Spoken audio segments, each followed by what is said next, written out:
Welcome to MorningFile. I'm your host, Emma McCarty, and today I'm speaking with Tim, the festival director for Supercrawl, about their upcoming concert, Skytop Concert. So to start, can you explain kind of what the Supercrawl Skytop Concert is and what people can expect from the event?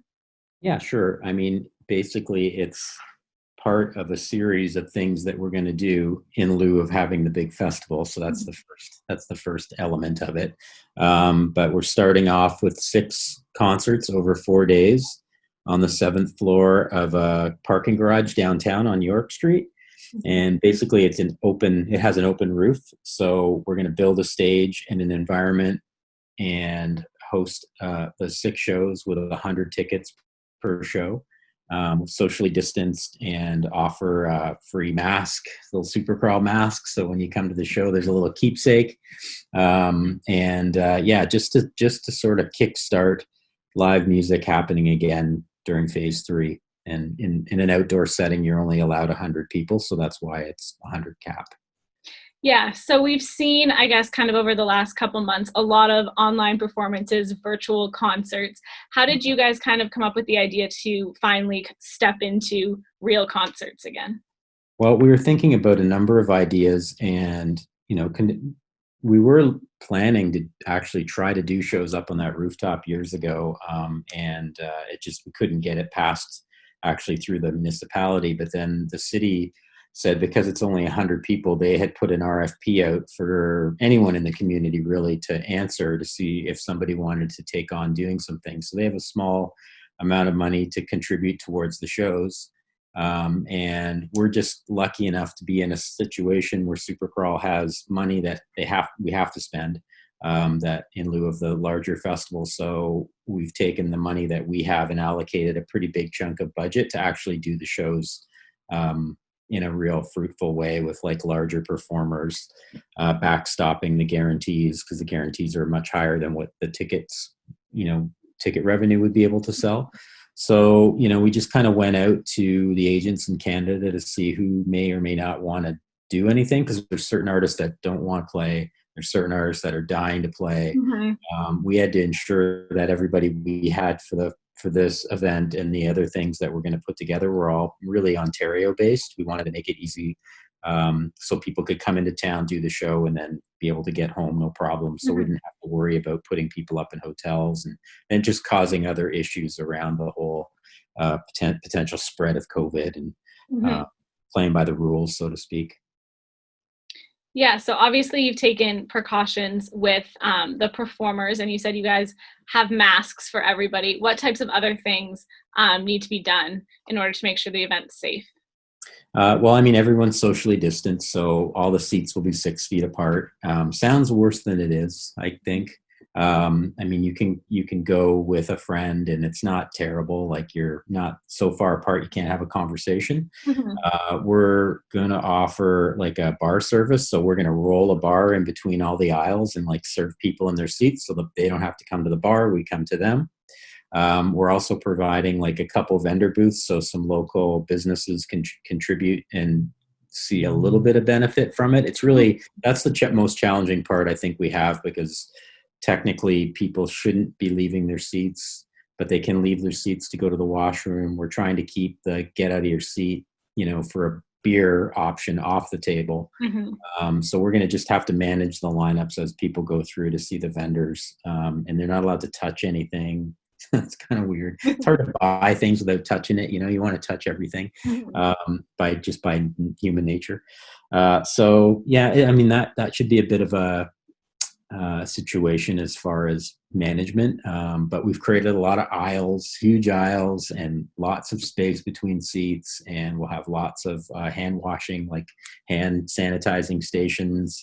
We're doing all the COVID regulations when people come to the venue. So we're taking temperature, we're taking their name for contact tracing. So, and phone numbers and emails. So we'll have all the information needed. So I was just going to say, going off of that, I think it's kind of important, even though maybe there'll be things that people aren't used to and you have to stay in your seat and that kind of thing. I'm sure people are just so excited to get out and have some sense of normalcy. I know I haven't really heard about in-person concerts like this, so it's definitely exciting. Yeah, Hamilton, there's not a lot happening. There's a couple venues that are starting to do some things.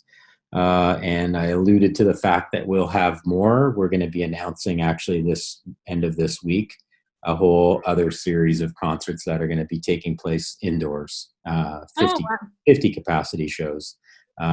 There's about 10 of them, I think, that we're going to be announcing. So that's pretty exciting. Yeah, definitely exciting, especially because, yeah, I'm sure people are just want, like I said, like some sort of sense of normalcy again.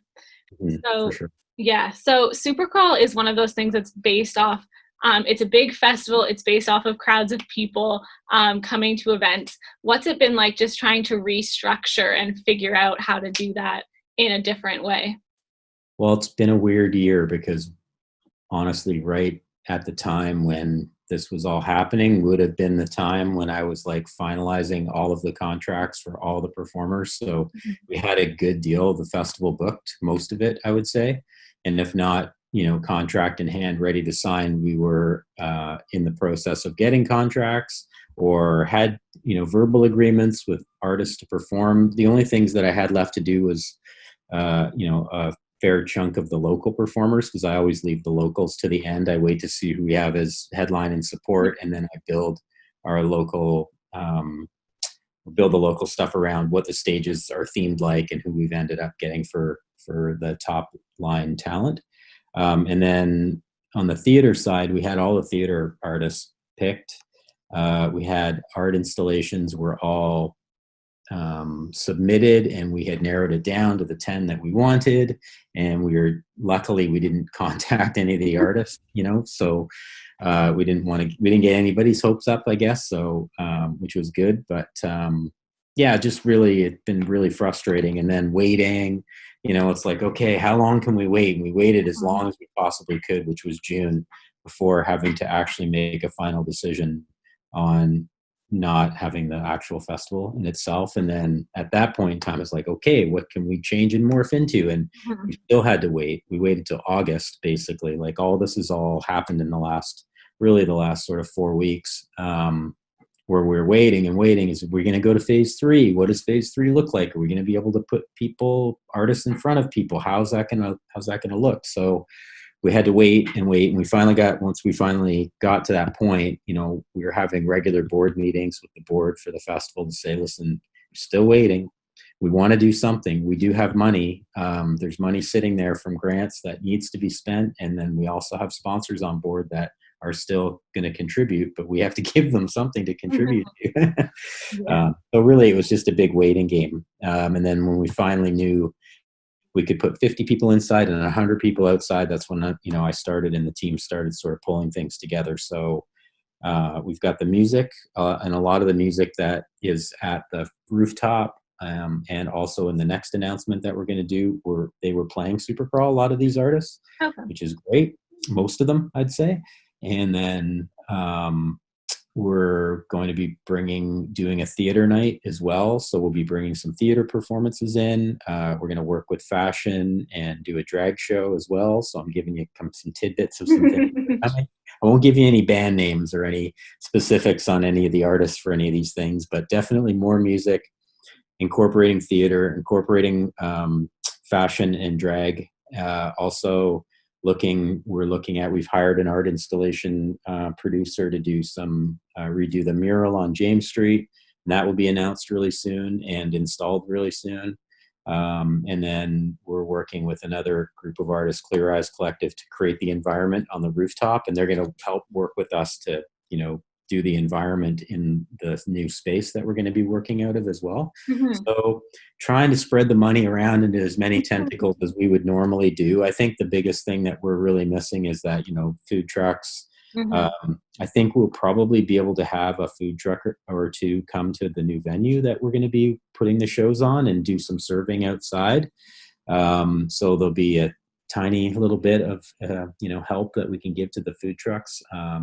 And some vendors, like I'd said, are going to be coming, and we're working with, like, obviously local breweries to supply the beer, local wineries to supply the wine. So, trying to incorporate homegrown business as much as possible. But I think unfortunately, the biggest loser is really the street, because there's we really can't do anything.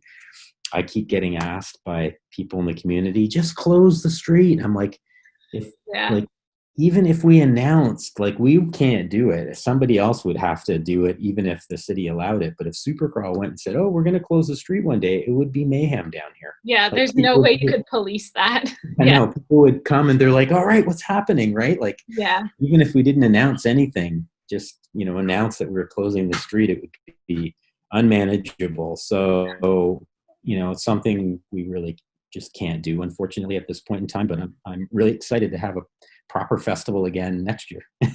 Yeah. And it sounds like you guys have really managed, though, to still create events and different things to do over the next couple months. So that's exciting. Yeah. It's important to us to actually be able to do something. And then, aside from the fact of continually, we've been moving a lot of things. We had a lot of Supercrawl Present shows booked already for the year, like all the way until really, like, in March, I had shows booked in October, November, and December, bigger shows that we were going to be presenting after the festival. All those have moved to next fall, but like, there's been a lot of that juggling things that we had already booked. It's like, and then we've moved some things a couple times. It's really annoying. So now it's like, hey, we can do some things. We can actually do some things. So we're hoping that there isn't a lapse, No, everything's so up in the air with everything, but phase 3 is here and hopefully here to stay. Yes, we want phase 3 to stay. Mm-hmm. I guess my last question then for you is, where can people go to find out about the events and the upcoming announcements?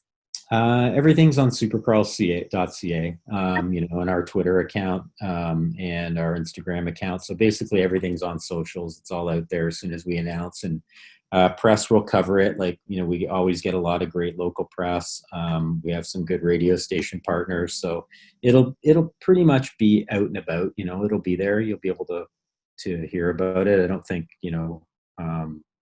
if you're looking for things to do, then you'll definitely see it within a day of announcements happening.